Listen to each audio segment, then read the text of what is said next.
Malcolm, just Are you prepared to go into the United Nations at this point and ask that charges be brought against the United States for its treatment of American Negroes? Oh, yes.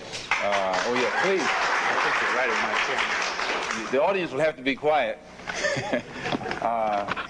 Yes, as I pointed out when I was during my traveling, that nations look, African nations and Asian nations and Latin American nations look very hypocritical when they stand up in the United Nations condemning the racist practices of South Africa and that which is practiced by Portugal and Angola, and saying nothing in the UN about the racist practices that are manifest every day against Negroes in this society.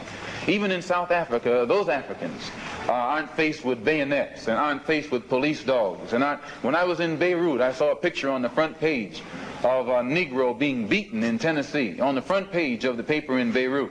When I got to Cairo, I saw the same picture of a Negro being beaten in Tennessee. When I got to Lagos, I saw the same picture.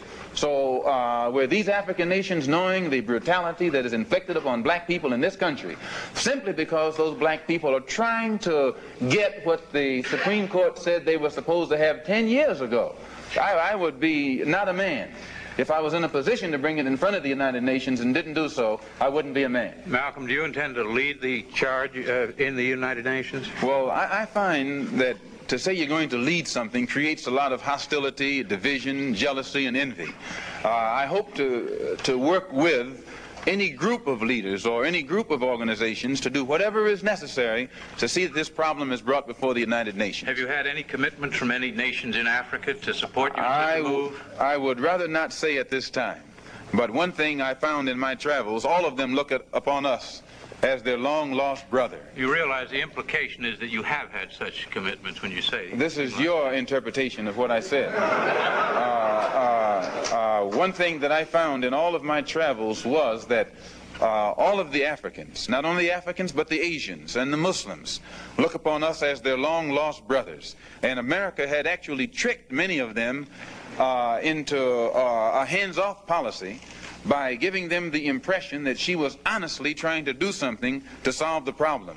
My argument over there was designed to prove that it is impossible for the United States government to solve the race problem. It's impossible for a government which has 16 senatorial committees, over which 10 are chairmaned by Southern segregationists, and 20 congressional committees, over which 12 are chairmaned by Southern segregationists. This is a segregationist, racist government that's controlled by people from the South. They can't solve the race problem. Do you intend to take any part in the political campaign this fall? We intend to take part in everything that will get results at eliminating the injustices that our people are confronted with in this country. Politically, economically, anything. Will you support candidates of either of the two parties? We'd rather not say at this time. Are you prepared to work with some of the leaders of the other civil rights organizations? Certainly. Certainly. We will work with any groups, organizations, or leaders in any way, as long as it's genuinely designed to get results. And any action on the civil rights bill, how will this affect the direction of your movement? Any action on the civil rights bill? Well, I'm surprised that all of these civil rights groups combined haven't converged on Washington long before now.